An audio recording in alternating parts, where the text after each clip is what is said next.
Bom dia a todos. Bem-vindos, em nome da Autoridade de Supervisão de Seguros e Fundos de Pensões, bem-vindos a esta sessão pública de apresentação das orientações da ASF relativas à avaliação e registro prévio para o exercício de funções reguladas. Esta sessão terá uma duração aproximada de 1 hora e terá duas intervenções do Dr. Vicente Mendes Godinho, diretor do Departamento de Autorizações e Registros, e do Dr. Luís Batista, jurista também deste departamento. Passo agora a palavra ao Dr. Vicente Mendes Godinho. Obrigado, bom dia a todos. A minha intervenção é meramente introdutória. O Dr. Luís Batista apresentará de forma mais completa o documento. Mas começaria por dar nota que constitui uma recomendação da EIOPA que as autoridades de supervisão elaborem orientações que divulguem as suas expectativas e padrões de referência internamente para o staff e externamente para os utilizadores, no que respeita à avaliação dos requisitos de adequação para o exercício de funções nos órgãos de direção, administração ou supervisão das empresas de seguros e de resseguros. É não apenas para dar cumprimento a esta recomendação, mas porque a ASF entende a utilidade e importância desta prática, que procedemos hoje à discussão pública das orientações da ASF relativas a esta matéria. Este documento abrange todas as funções sujeitas a registro prévio e inclui as funções de sociedades gestoras de fundos de pensões e sociedades gestoras de participações qualificadas no setor dos seguros, as primeiras das quais, ou seja, as sociedades gestoras de fundos de pensões, não estavam incluídas nas recomendações do EIOPA, uma vez que a recomendação em apreço se referia à atividade seguradora. A ASF, com a discussão e publicação das presentes orientações, pretende promover o reforço da disciplina interna dos próprios operadores, que assim ficam a conhecer plenamente as expectativas do supervisor. Mas pretende ainda tornar a ação de supervisão mais clara e transparente para o mercado, que assim terá decisões mais previsíveis, céleres e equitativas.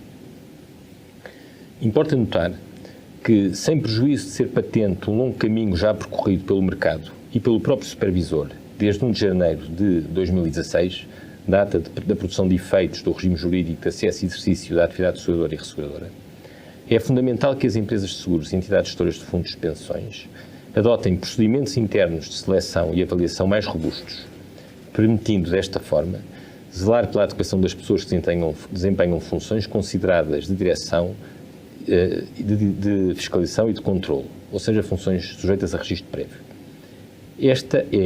É bom que tenhamos muito claro esse aspecto, uma responsabilidade apenas dos operadores. O supervisor não seleciona pessoas, sem prejuízo, naturalmente, que depois de realizar essa seleção e proposta, seja feita uma verificação de controle pelo próprio supervisor, neste caso pela ASF. O projeto de orientações em discussão está dividido em 9 capítulos, sendo os primeiros 4 de índole genérica, aspectos gerais de orientações, princípios aplicáveis à avaliação e registro, procedimentos de registro e correspondência dos requisitos de adequação. Seguem-se os capítulos dedicados especificamente a cada um dos 4 requisitos de adequação legalmente previstos. O requisito de qualificação, o requisito de idoneidade, o requisito de disponibilidade e o requisito de independência. Encerra um capítulo auxiliar do preenchimento do questionário. Do questionário que está previsto na norma regulamentar 3/2017. Este documento procura e procurará acompanhar a evolução legislativa que se tem verificado e solidificar a experiência de supervisão adquirida pela ASF desde 2016, altura em que se iniciou a produção de efeitos do regime de Solvência II. Mas tenha-se em conta que as orientações não vêm criar novos requisitos em matéria de governação, nem conseguirão esclarecer todas as questões que se podem colocar, devendo ser revistas e atualizadas de modo periódico.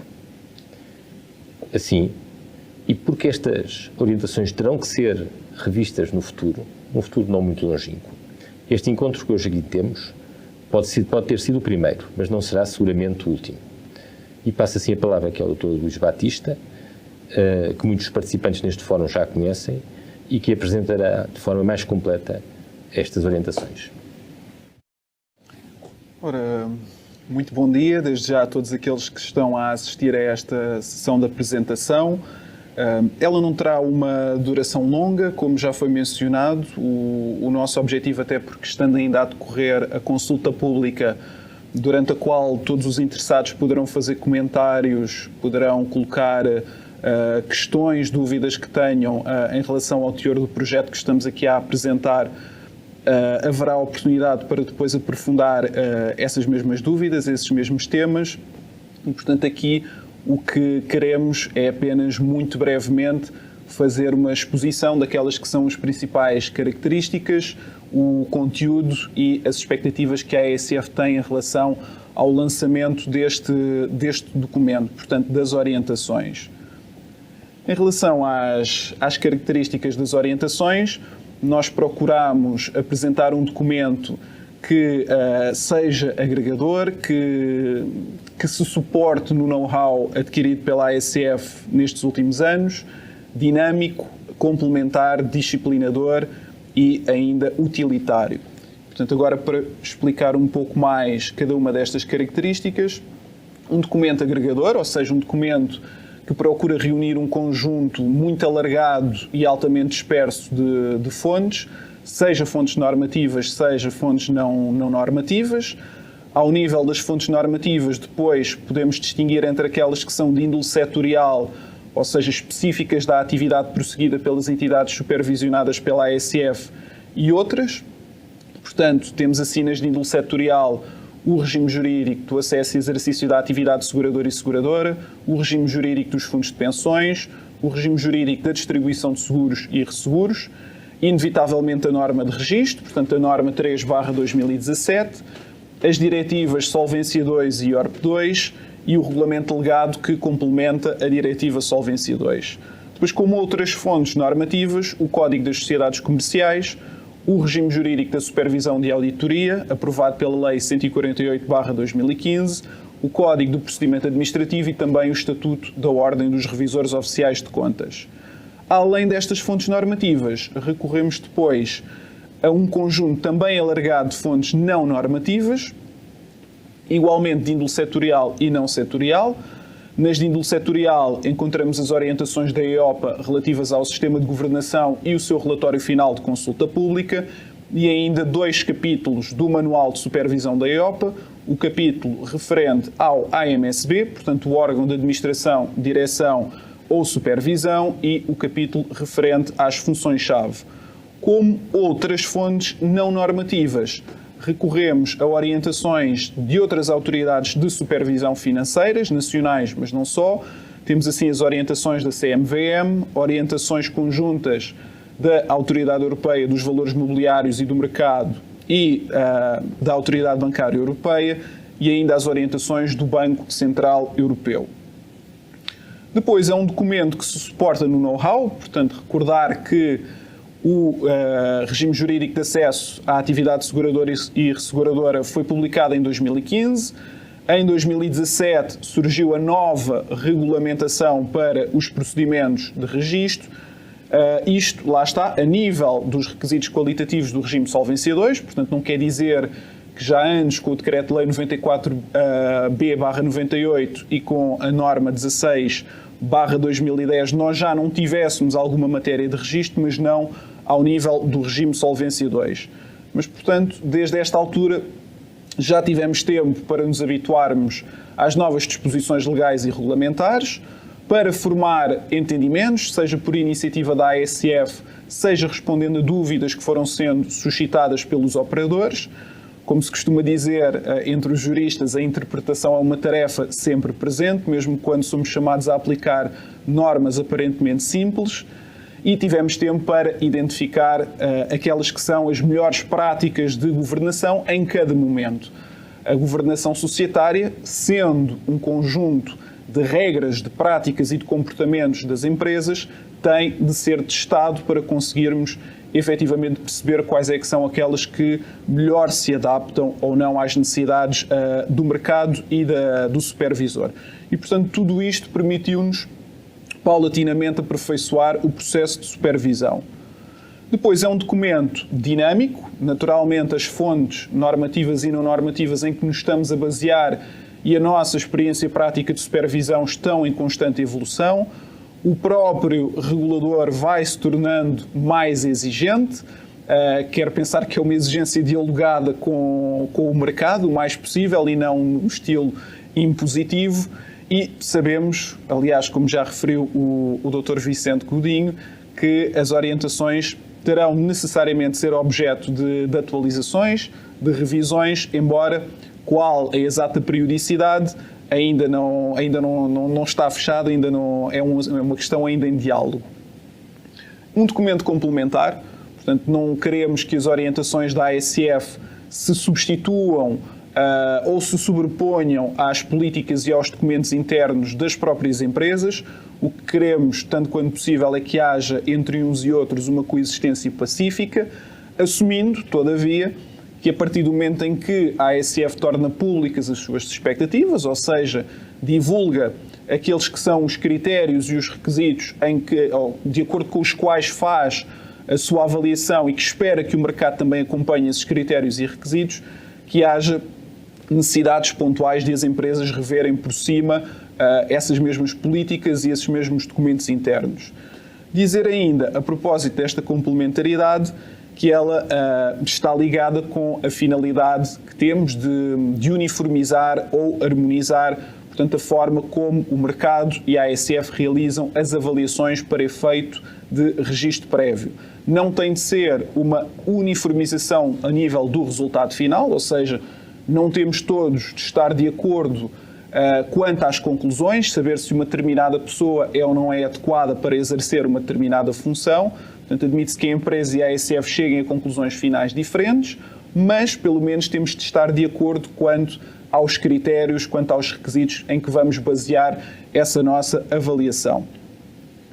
Um documento disciplinador, portanto, é uma característica que, se repararem, está presente na maioria das finalidades elencadas no ponto 1.2 das orientações. Portanto, sem disciplina nós não conseguimos melhorias em matéria de governação. Depois também ver, a propósito do capítulo 2 das orientações, o primeiro dos princípios que vem referido é justamente o princípio da responsabilidade primária das entidades. Porquê? Porque são as entidades supervisionadas que funcionam como uma primeira linha de filtragem da adequação dos candidatos. Não esquecer que, por maior cooperação e boa vontade que exista, há um déficit de informação que favorece a capacidade de intervenção por parte das empresas.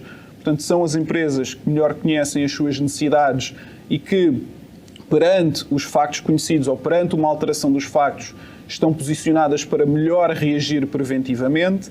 E depois, claro, também uma disciplina da própria ASF, portanto é um documento também para autoconsumo, no sentido de conseguirmos ter análise e processos cada vez mais consistentes.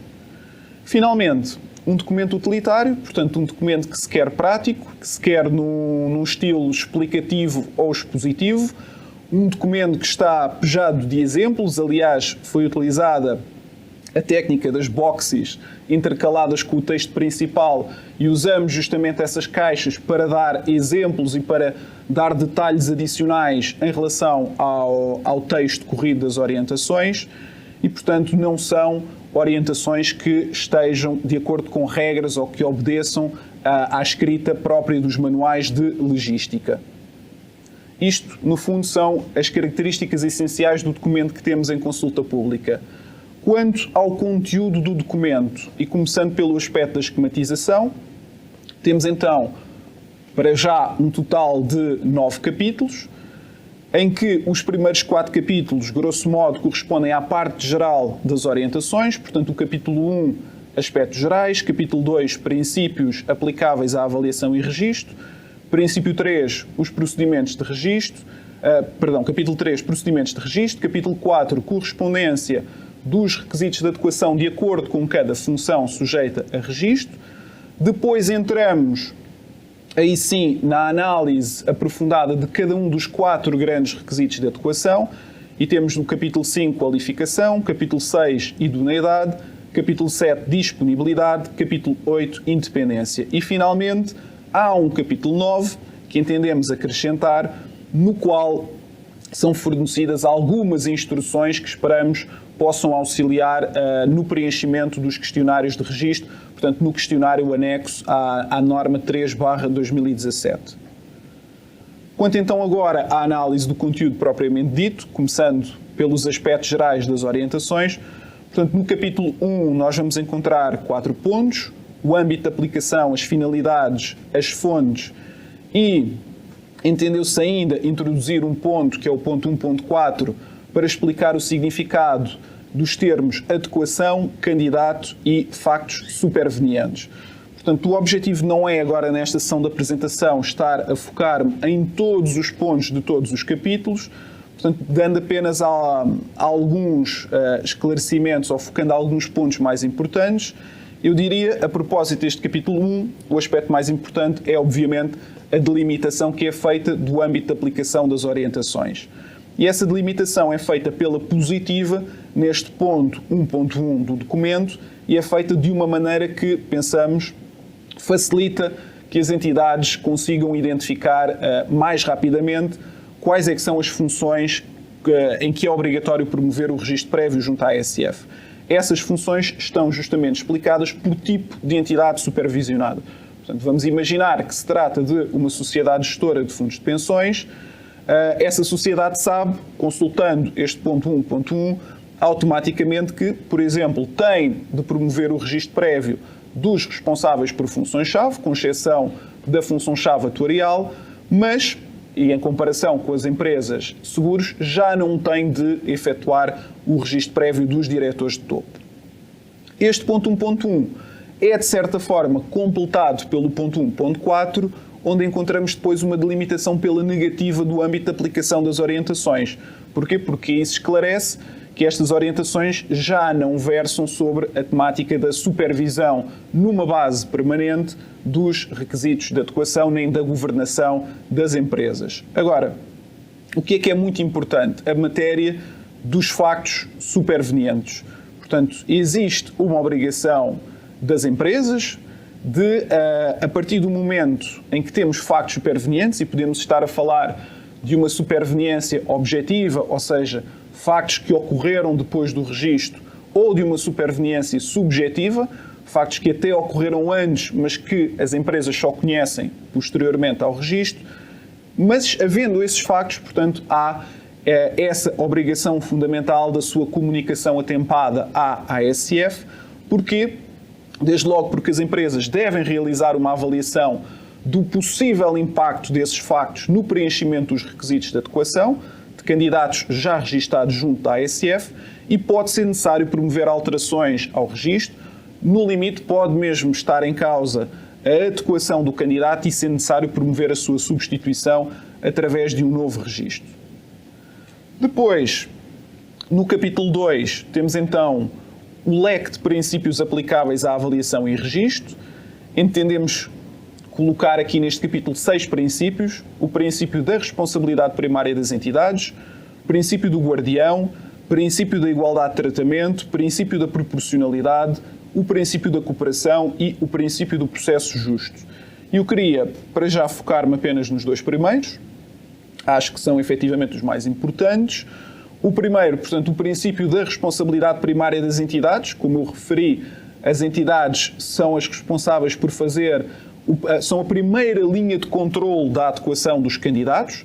Portanto, elas têm esta responsabilidade de ser capazes de apresentar escolhas fundamentadas aos seus acionistas e, naturalmente, à ASF, e essa fundamentação deve basear-se em elementos objetivos, ou seja, não devem limitar-se a propor candidatos manifestamente sobreavaliados, tal como também não devem utilizar o mesmo modelo ou o mesmo método de avaliação para todas as pessoas, independentemente da função específica a que estas se candidatam, pois, naturalmente, existem funções com especificidades próprias, existem funções que exigem mais requisitos de adequação do que outras.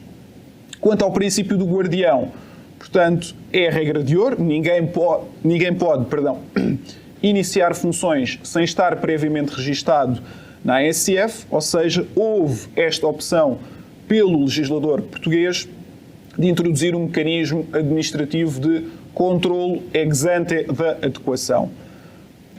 Aqui até um duplo controlo, portanto, primeira filtragem por parte das entidades, segunda filtragem por parte da ASF.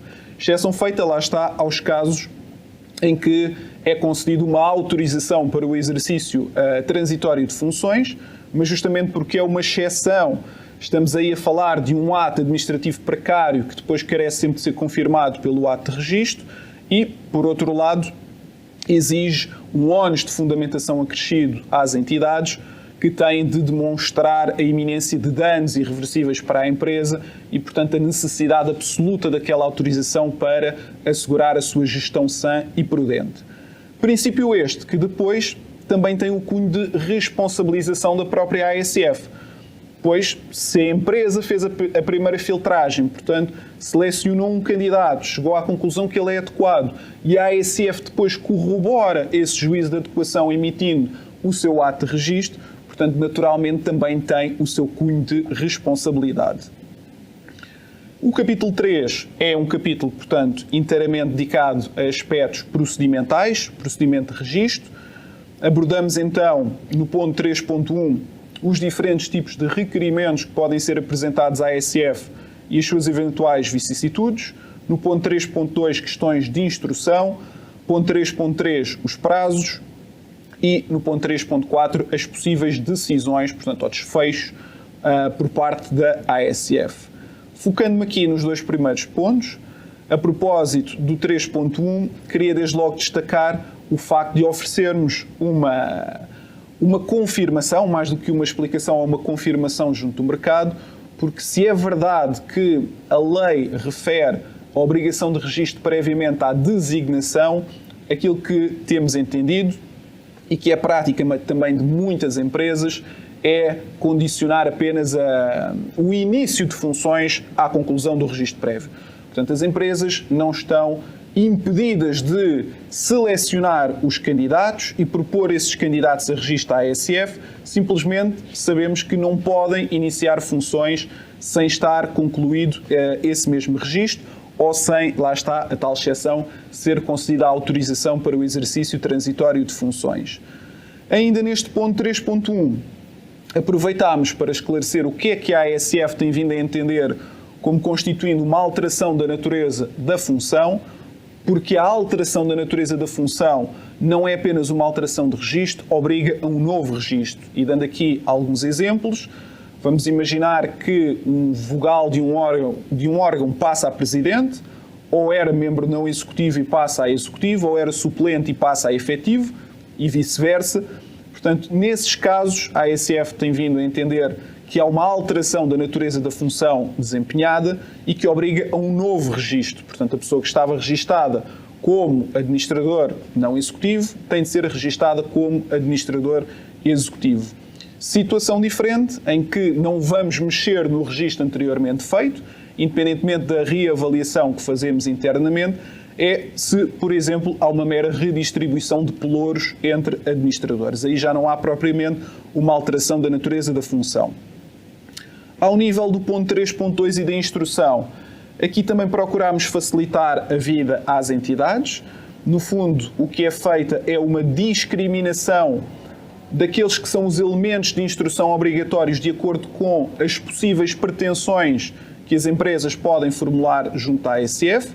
Portanto, eu fico a saber que, se quiser pedir um novo registro, ou se quiser pedir uma recondução, ou se estou a comunicar uma alteração superveniente, uma acumulação superveniente de funções, e por aí fora, o leque de elementos instrutórios vai variando, e este ponto 3.2, portanto, fornece para cada pretensão qual é que é justamente esse elenco de elementos instrutórios obrigatórios. É também explicada a diferença, para efeitos de instrução de requerimentos, entre os certificados de registro criminal do país de origem e do país de proveniência. Portanto, o país de origem, o país da nacionalidade, enquanto que o país de proveniência é o país no qual a pessoa reside e ou trabalha habitualmente. Portanto, imaginando que é requerida à ASF o registro de um cidadão alemão, mas que tem trabalhado em Itália, portanto, nesse caso, é obrigatório que seja enviado o certificado de registro criminal emitido pelas autoridades competentes dos dois países, portanto, Alemanha e Itália. Neste ponto 3.2 focamos-nos também nos relatórios de avaliação. Portanto, não existe, e isto já é informação mais do que sabida, não existe a obrigação de as entidades usarem o modelo A ou o modelo B quando fazem a avaliação individual ou a avaliação coletiva dos candidatos. O que nós queremos focar é a importância da substância, ou seja, do teor dos relatórios de avaliação. E o que é que nós não queremos?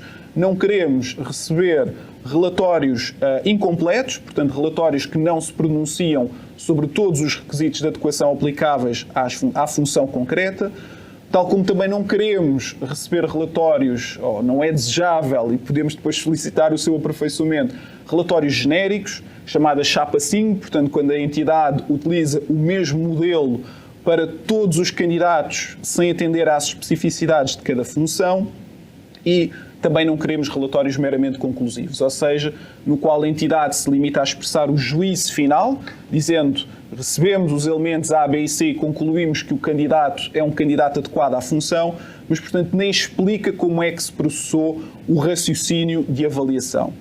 Finalmente, destacar ainda neste ponto 3.2 a questão da proibição das práticas de autoavaliação.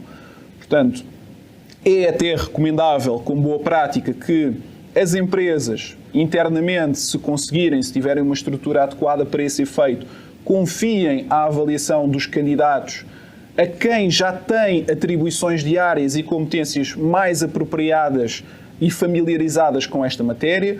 Pode ser um comitê de avaliação, pode ser um departamento de recursos humanos, pode ser um gabinete de compliance. Portanto, cada empresa perceberá isso melhor. Agora, repito, essa é uma recomendação que fazemos. Agora, o que não podemos aceitar são efetivamente as práticas de autoavaliação. Por exemplo, administradores que avaliam os próprios administradores. Aí, a empresa pode recorrer a outras soluções, seja escalar a avaliação para a empresa-mãe, seja recorrer a peritos externos, mas, portanto, evitando estas práticas de autoavaliação que comprometem a objetividade e a isenção com que é feita a avaliação da adequação.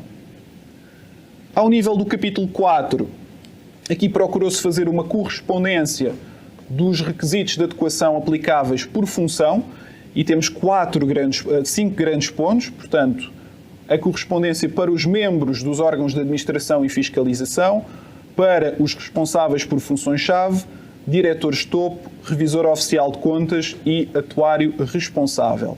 Focando mais no revisor oficial de contas e no atuário responsável.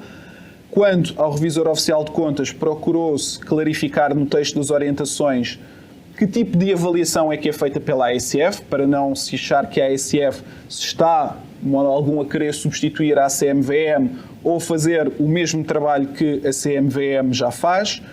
Ao mesmo tempo, é indicado que também vamos dando atenção a saber se está a ser cumprido o limite temporal aplicável à revisão oficial de contas nem entidades de interesse público. Limite esse que está previsto no artigo 54 do Estatuto da Ordem dos Revisores Oficiais de Contas.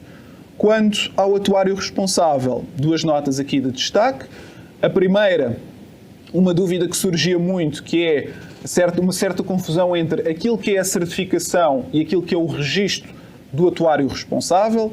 Portanto, quando estamos a falar da certificação, qualquer pessoa que queira ser atuário responsável de uma empresa de seguros ou de resseguros tem de ter previamente a sua qualificação certificada pela ASF e a partir desse momento, a partir do momento em que ocorre a sua certificação, quando é nomeado atuário responsável por uma empresa, tem de proceder ao registro prévio junto à ASF por referência a essa empresa específica. Sendo que, no momento do registro, nós vamos fazer uma avaliação que, por um lado, confirma a sua certificação, vai só verificar se essa pessoa está efetivamente ou não certificada junto à ASF, mas vai mais longe, portanto, vai avaliar outros requisitos além da qualificação do atuário responsável, nomeadamente o requisito de disponibilidade de meios para uma acumulação de nomeações em várias empresas de seguros ou de resseguros. E aqui a ASF tem vindo a destacar a importância de, havendo essa acumulação, o atuário estar munido de uma equipa de pessoas, além de uma equipa de meios, de uma equipa de pessoas que não têm de ser pessoas também elas certificadas, embora isso seja uma prática recomendável, sobretudo em empresas de maior complexidade e atividade, mas têm de ser pessoas também com uma experiência relevante e que possam também elas próprias dedicar tempo para integrar aquela equipa, auxiliando o atuário no exercício das suas funções. O capítulo 5 é dedicado ao requisito da qualificação. Eu aqui queria apenas destacar alguns aspectos a propósito do órgão de administração. Portanto, o ponto 5.2 está dividido em 2 pontos. Temos a análise da qualificação individual dos membros do órgão e temos ainda a análise da qualificação coletiva do órgão. Quanto à qualificação individual, destaque para o facto de sermos cada vez mais exigentes na forma como são avaliados os administradores não executivos. Portanto, já não há só uma preocupação em verificar se aquelas pessoas têm experiência prévia deste tipo de fiscalização, de supervisão. Também é desejável que elas próprias tenham desenvolvido atividades de administração, ou de direção, ou de gestão, para conseguirem melhor acompanhar e perceber o trabalho que é diariamente feito pelos administradores executivos. Da mesma forma, damos mais atenção à questão dos pelouros. Portanto, se as empresas decidirem encarregar especialmente um ou vários administradores de determinadas matérias, são obrigadas a comunicar esses pelouros à ASF logo no requerimento de registro, e o próprio relatório de avaliação individual deve refletir se aquela pessoa tem ou não tem uma qualificação consentânea com os pelouros que lhe são atribuídos. Quanto à qualificação coletiva, 2 notas. Primeiro, obviamente não queremos que a qualificação individual se sobreponha completamente à qualificação coletiva, ou seja, o que é que isto quer dizer? Eu até posso perfeitamente concluir que aquele candidato individualmente e isoladamente avaliado reúne os requisitos de adequação e, portanto, pode perfeitamente ser administrador daquela empresa, mas depois, ao olhar coletivamente para a composição do órgão, chegar à conclusão que, por exemplo, o órgão não tem uma composição suficientemente diversificada que lhe permita cumprir todas as suas atribuições legais e estatutárias. Por exemplo, porque é composto por pessoas que têm todas o mesmo background, porque todos os administradores são economistas ou todos os administradores são juristas. Portanto, é desejável essa diversificação da composição.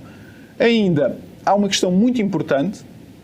Esta, de certa forma, é uma novidade que estamos a introduzir com as orientações, sem prejuízo de já termos vindo nos últimos meses a sensibilizar algumas empresas para este aspecto, que diz respeito à introdução de um novo domínio de conhecimento coletivo. O órgão de administração deve ter também um conhecimento coletivo no domínio das tecnologias de informação e comunicação. Entrando no capítulo 6, a análise do requisito da idoneidade. Portanto, no ponto 6.1 explicamos o que é o conceito de idoneidade em si. No ponto 6.2 procuramos fornecer os critérios de avaliação deste mesmo requisito. É explicado desde logo o papel do juízo de prognose. Portanto, o juízo de prognose é aquele juízo que o supervisor faz quando está perante uma situação com factos incompletos, uma situação ainda não definitiva, mas ainda assim tudo avaliado. Deve o juízo jogar a favor da precaução e intervir em matéria de idoneidade. Não tem necessariamente atenção aqui de ser determinada uma suspensão do registro, nem um cancelamento do registro. Podem simplesmente ser exigidas medidas de avaliação individuais às empresas, mais esclarecimentos, outro tipo de intervenção. Depois, no ponto 6.2, abordamos também quais é que são as circunstâncias que, a verificar-se, obrigam a que sejam avaliadas do ponto de vista da idoneidade. Essas são as que decorrem, portanto, da lei, do regime jurídico de acesso e exercício da atividade seguradora e do regime dos fundos de pensões. Mas depois temos, além destas, outras circunstâncias que também podem ter de ser avaliadas em matéria de idoneidade e serão todas as que, casuisticamente, nós conseguimos perceber que se reconduzem ao conceito de padrão comportamental idóneo, que é um conceito também avançado aqui ou densificado aqui neste ponto 6.2. A questão da prevalência do mérito sobre a forma, que é um ponto que convém não esquecer quando estamos a falar da idoneidade. Portanto, para dar um exemplo muito prático, nós podemos deparar-nos com a situação de uma pessoa que foi alvo de um processo judicial ou contra a ordem nacional que terminou sem uma acusação ou sem uma condenação, mas é importante perceber porque é que o desfecho foi esse, uma vez que pode ter um peso completamente diferente para a avaliação da sua idoneidade, chegarmos à conclusão que a pessoa não foi condenada porque houve uma transação ou por questões puramente processuais. É uma situação completamente diferente de saber que a pessoa não foi condenada porque os factos apurados não permitiram, pura e simplesmente, sustentar esse juízo condenatório. Finalmente, ainda neste ponto 6.2, são fornecidos exemplos, portanto não é uma lista exaustiva, de fatores agravantes e atenuantes, ou seja, verificando-se uma circunstância que tem de ser avaliada para efeitos de idoneidade do candidato ou de pessoa que já está registada na ASF, saber se houve ou não houve uma inadequação superveniente. Nós temos depois aqui um conjunto de fatores que auxiliam essa avaliação, podendo agravar ou podendo atenuar a gravidade dessa sua conduta. Quanto ao capítulo 7, o requisito da disponibilidade, aqui destacar o ponto 7.2, percebemos que para haver uma avaliação completa do requisito da disponibilidade temos de abordar estas três matérias, portanto, saber se existem ou não existem incompatibilidades, sendo as incompatibilidades uma proibição absoluta da designação para aquela função, saber se existe um risco de conflito de interesses, e o que distingue justamente as incompatibilidades dos conflitos de interesses é que eu até posso encontrar uma situação de conflito de interesses ultrapassável, que me permita mesmo avançar com o registro do candidato. Portanto, depois o que compete quando o processo chega à ASF é que a empresa também demonstra a avaliação que fez desse conflito de interesses. Portanto, se o soube identificar, se soube identificar a sua gravidade, se existem medidas de prevenção ou não, não existindo se ele é suficientemente mitigado ou não. E, finalmente, avaliar a disponibilidade de tempo dos candidatos. Portanto, seja numa perspectiva quantitativa, seja numa perspectiva qualitativa. Ou seja, quando dizemos que o candidato estima dedicar, por exemplo, 20 horas em média por semana àquela função, ou que acumula funções em 3 ou 4 entidades diferentes. Aí estamos a avaliar requisitos quantitativos da disponibilidade de tempo. Mas também existem requisitos qualitativos, quando percebemos, por exemplo, que até há um número reduzido de acumulações, mas são acumulações em empresas com uma grande dimensão e complexidade. Portanto, aí já entramos numa outra vertente na avaliação da disponibilidade de tempo. Depois, este capítulo 7 traz ainda o ponto 7.3, que é exclusivamente dedicado à disponibilidade dos responsáveis por funções-chave. Porquê? Porque a experiência tem-nos demonstrado que os casos de acumulações mais problemáticas são justamente aqueles que envolvem os responsáveis por funções-chave. Portanto, é um ponto que está dividido entre a acumulação só entre funções-chave, acumulação com funções de administração e acumulação com funções operacionais. Tratando-se de uma acumulação só entre funções-chave, portanto, é aqui destacada a sua permissão genérica, lá está sujeita ao controle do princípio da proporcionalidade. É natural que quanto maior for o número de acumulações, maior seja o ónus por parte das empresas de justificar essa admissibilidade. Portanto, também é diferente se eu acumulo só 2 funções-chave ou se eu acumulo 3 funções-chave. Portanto, já vai variando. 4 funções-chave, completamente desaconselhável. E, finalmente, terem atenção, a propósito desta acumulação, que existem particularidades se estivermos a falar da função-chave de auditoria interna. Portanto, tratando-se de empresas de seguros ou de resseguros, existe um conjunto de requisitos adicionais que estão previstos no regulamento delegado e explicados neste ponto 7.3.2, ou pelo menos mencionados neste ponto 7.3.2, que têm de estar verificados. Friso, o ónus de demonstrar que eles estão verificados é das entidades, portanto não é da ASF. Se estivermos a falar de sociedades gestoras de fundos de pensões, nem sequer é permitida essa acumulação. Portanto, o responsável pela função-chave da auditoria interna não pode acumular outras funções-chave. No caso da acumulação com funções de administração, ela é desencorajada, mas admite-se sujeita a um conjunto de critérios explicados no ponto 7.3.3. Novamente, há exceções no caso da função-chave da auditoria interna. Aqui dizer que o entendimento da ASF, e é um entendimento que tem evoluído, é o de que, no caso das empresas de seguros, só é possível acumular a função-chave da auditoria interna com uma função de administração numa situação muito particular, que é o exercício da função-chave está subcontratado e a empresa, portanto, aplicando também o princípio da proporcionalidade, não havendo na sua estrutura capacidade, meios, outra pessoa com perfil para tal, designa então como responsável interno um membro do órgão de administração, mas esse membro deve ser preferencialmente um membro não executivo. Finalmente, a acumulação com funções operacionais, um pouco o mesmo esquema, portanto, desencorajada, mas admissível se respeitado um conjunto de critérios explicados neste ponto 7.3.4. Novamente, com exceções, tratando-se da função-chave da auditoria interna, aí, seja empresa de seguros, seja sociedade gestora de fundos de pensões, a acumulação está proibida. Capítulo 8, o requisito da independência. Portanto, novamente, começamos por explicar o conceito de independência e depois fornecer alguns critérios de avaliação. Há aqui, sobretudo, o foco nos traços comportamentais a que a ASF atende para avaliar a independência. Há também uma natural maior atenção à independência quando estamos a falar dos membros do órgão de fiscalização por comparação com os administradores. Também focada a importância de haver um reforço da independência das outras pessoas que dirijam efetivamente a empresa, mas que não são administradores, justamente na sua relação ou no confronto com os administradores, e essa salvaguarda deve estar suportada documentalmente, e ainda a questão da independência, portanto, dos membros do órgão de fiscalização, também é aqui abordada no ponto 8.2, em especial para explicar o seguinte.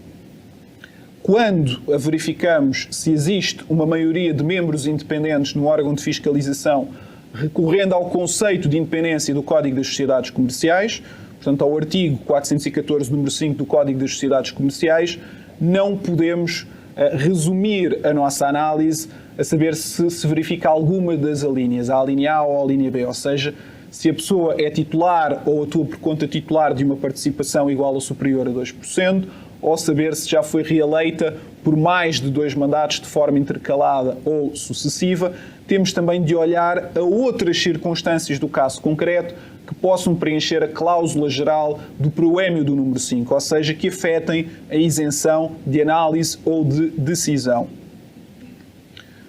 Quanto ao capítulo 9, é, como se disse, um capítulo auxiliar, um capítulo extra aqui que incluímos nas orientações, que reflete a sua característica utilitária, que, no fundo, contém aqueles que são os problemas ou as dúvidas que nos pareceram estatisticamente mais comuns, portanto, que foram surgindo mais vezes ao longo dos últimos anos, e apenas para dar um exemplo concreto, muitas vezes chegam-nos questionários em que não vem preenchida a secção 4.3, portanto, a secção referente à acumulação de funções, porque a entidade depois invoca que enviou o currículo, ou remete mesmo para o currículo.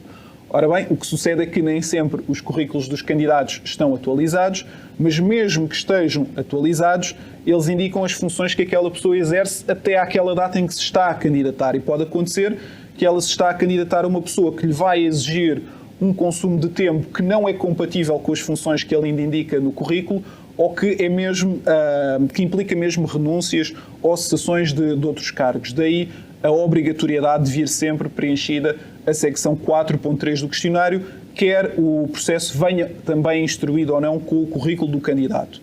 Dizer também que é um capítulo que liga muito a esta lógica de mútua cooperação entre a ASF e os operadores. Portanto, procuramos ajudar a que os questionários venham cada vez mais completos e corretos, porque depois também nos poupa tempo e poupa custos de eficiência na análise e na decisão dos processos.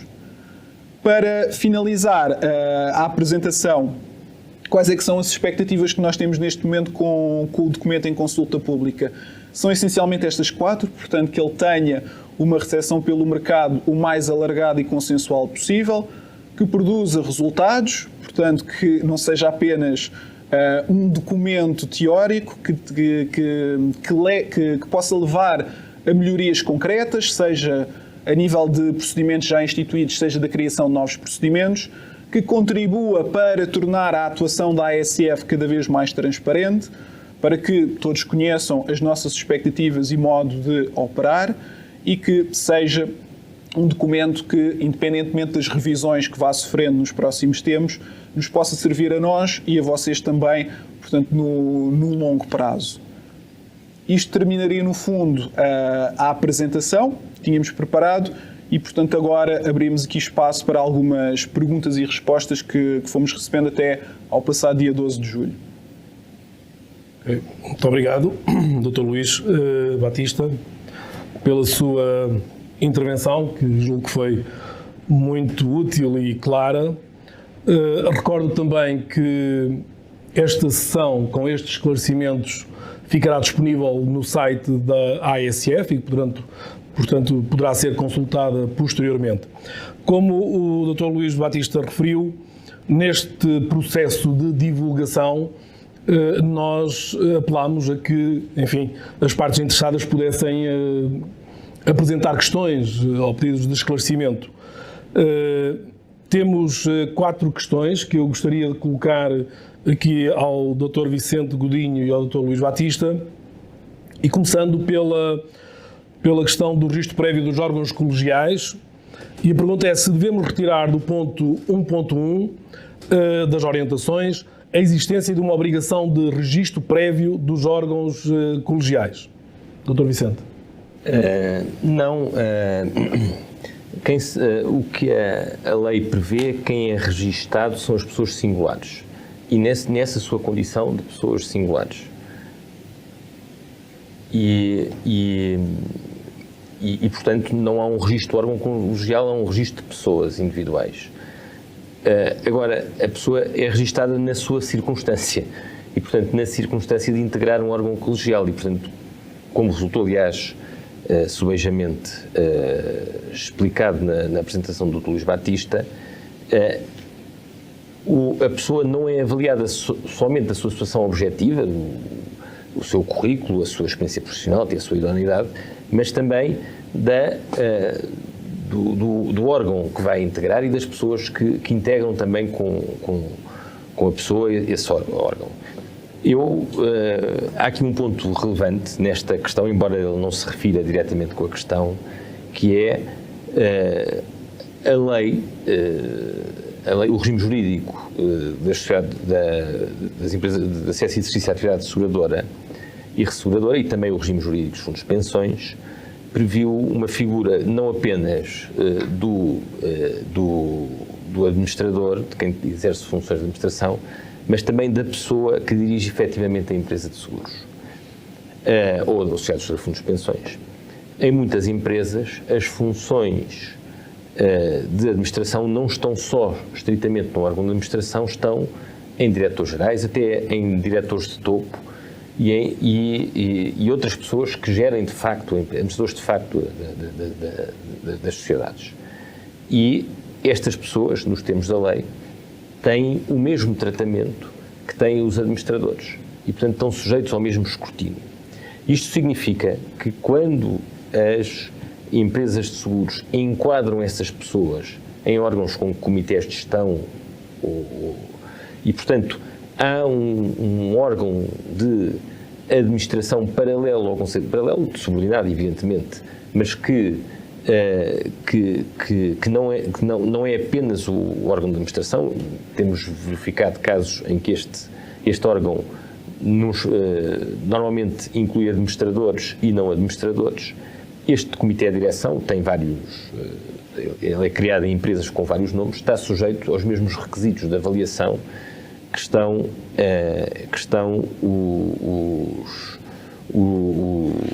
as pessoas, que está o órgão de administração ou o conselho de administração, normalmente. Também vale a pena referir, porque este é um aspecto importante e que no passado até já determinou a instauração de alguns processos de controle nacionais, que é quem é registada é a pessoa, não a pessoa que designa a pessoa. Isto é, quem é designado para o Revisor Oficial de Contas é a pessoa que representa a Sociedade de Revisores Oficiais de Contas, não é a sociedade. Isto significa que se a sociedade substitui o seu representante, isso determina um novo processo de avaliação. Este processo, esta questão já colocou no passado vários problemas, quer com revisores oficiais de contas, quer com até atuários responsáveis, em que os atuários são quem a relação da empresa de seguros, ela é como uma sociedade que presta serviços atuariais, altera o representante da sociedade e isso não é reavaliado nem pela própria empresa nem pela ASF. E depois aparece a assinar o relatório atuarial alguém que não foi sujeito a nenhum tipo de escrutínio, nem a registro, naturalmente. E, portanto, é muito importante ter em conta que estamos sempre a falar no registro da ASF, noutras autoridades de supervisão, a regra até é diferente no que respeita aos revisores oficiais de contas, estamos sempre a falar das pessoas singulares, evidentemente no contexto particular dos revisores oficiais de contas e também do atuário responsável, interessa não apenas a pessoa que representa a sociedade, mas também a estrutura da sociedade, isso também é avaliado. Mas quem estamos a registrar em primeiro momento, e portanto, quem é foco da primeira avaliação é a pessoa singular que representa a pessoa singular, não a pessoa coletiva que em tese foi contratada. Obrigado, Dr. Vicente. A segunda pergunta, eventualmente também para o Dr. Vicente, tem a ver com, é a seguinte: a ASF tem sempre de justificar, face à situação concreta da pessoa em registro, qualquer pedido às entidades supervisionadas de elementos instrutórios?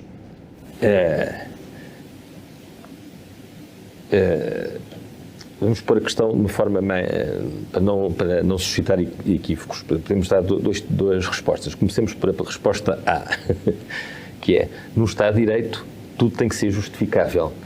E, portanto, temos sempre que justificar a administração pública tem sempre que justificar qualquer pedido. E nesse sentido, tínhamos qualquer pedido que a ASF faz de elementos, ele tem que ser justificado. Agora, aqui a questão tem um ponto subjacente, que é a lei, a norma, identifica, a norma regulamentar 3 de 2017, a informação que é necessária para instruir o processo de registro.